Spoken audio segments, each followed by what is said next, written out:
वहीं आरएलडी गठबंधन धर्म के तहत चुनाव लड़ेगी। आपको बता दें कि यूपी में विधानसभा उपचुनाव में आरएलडी जो कि गठबंधन धर्म के तहत चुनाव लड़ेगी। उपचुनाव में सीटों को लेकर दबाव न बनाने का निर्णय लिया गया है। आरएलडी के राष्ट्रीय अध्यक्ष जयंत चौधरी ने सीट नहीं गठबंधन को महत्वपूर्ण माना है। जयंत चौधरी ने मुख्यमंत्री योगी आदित्यनाथ से मुलाकात की थी और सीएम योगी से उन्होंने राजनीतिक चर्चा की है, जिसमें यूपी में संगठन और बूथ को कैसे मजबूत किया जाए इस पर जोर दिया गया है।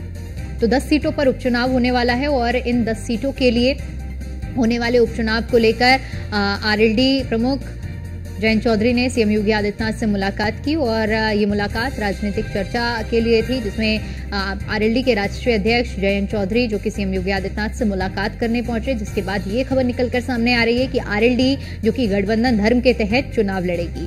यूपी में विधानसभा उपचुनाव में आरएलडी गठबंधन धर्म के तहत ही चुनाव लड़ेगी। उपचुनाव में सीटों को लेकर दबाव न बनाने का निर्णय लिया गया है। आरएलडी के राष्ट्रीय अध्यक्ष जयंत चौधरी जो कि उनकी ओर से सीट नहीं गठबंधन को महत्वपूर्ण माना गया है, क्योंकि इससे पहले खबरें ये चल रही थी कि आरएलडी की ओर से हो सकता है कि 3 सीटों की डिमांड की जाए, लेकिन अब ये जानकारी निकलकर सामने आ रही है कि सीट नहीं बल्कि गठबंधन को महत्वपूर्ण जयंत चौधरी ने माना है और ऐसे में गठबंधन तहत के धर्म के तहत ही चुनाव लड़ा जाएगा। और इसी पर ज्यादा जानकारी के साथ हमारे संवाददाता एसके वाजपेयी हमारे साथ जुड़ चुके हैं। एसके, देखिए जिस तरह से खबरें चल रही थी कि आरएलडी हो सकता है इन उपचुनाव में 10 सीटों में से 3 सीटों की डिमांड कर सकती है, लेकिन अब ये बात निकलकर सामने आई है कि गठबंधन धर्म के तहत ही आरएलडी चुनाव लड़ेगी। सीटों से ज्यादा गठबंधन को वैल्यू दी गई है आरएलडी प्रमुख की ओर से।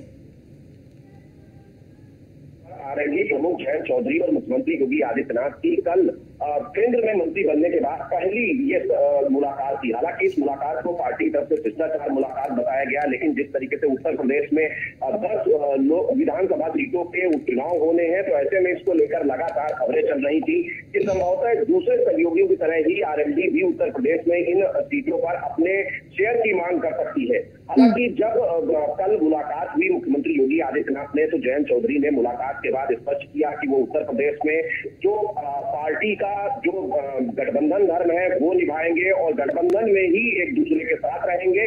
कहीं पर भी कोई ऐसा काम नहीं करेंगे जिससे कि गठबंधन धर्म पर कोई आंच आए, और सीधे तौर पर गठबंधन के तहत जो भी प्रत्याशी पार्टी की तरफ से उतारे जाएंगे उनका वो सहयोग करेंगे। तो ये बातें जयंत चौधरी की तरफ से कही गई हैं और कहीं न कहीं जयंत चौधरी ने इसके जरिए एक मैसेज दे दिया कि वो उत्तर प्रदेश के होने वाले उपचुनाव में भारतीय जनता पार्टी के जो भी प्रत्याशी होंगे उनका सहयोग करेंगे और उनके साथ मिलकर ही चुनाव लड़ेंगे। इससे एक चीज स्पष्ट हो गई है कि अब जयंत चौधरी की पार्टी उत्तर प्रदेश में चुनाव नहीं लड़ेगी। हालांकि भारतीय जनता पार्टी ने राष्ट्रीय लोकदल के साथ आने के बाद उसको उत्तर प्रदेश की सत्ता से लेकर केंद्र तक अपने साथ लिया है। उत्तर प्रदेश में भी कैबिनेट में जगह दी है और साथ ही साथ केंद्र सरकार में भी जयंत चौधरी को मंत्री बनाया गया है। तो ऐसे में जयंत चौधरी की तरफ से उपचुनाव को लेकर अपनी पार्टी की स्थिति मुख्यमंत्री से मुलाकात के बाद साफ कर दी गई। बिल्कुल एसके, बहुत बहुत शुक्रिया आपका हमारे साथ जुड़ने के लिए और जानकारी के लिए।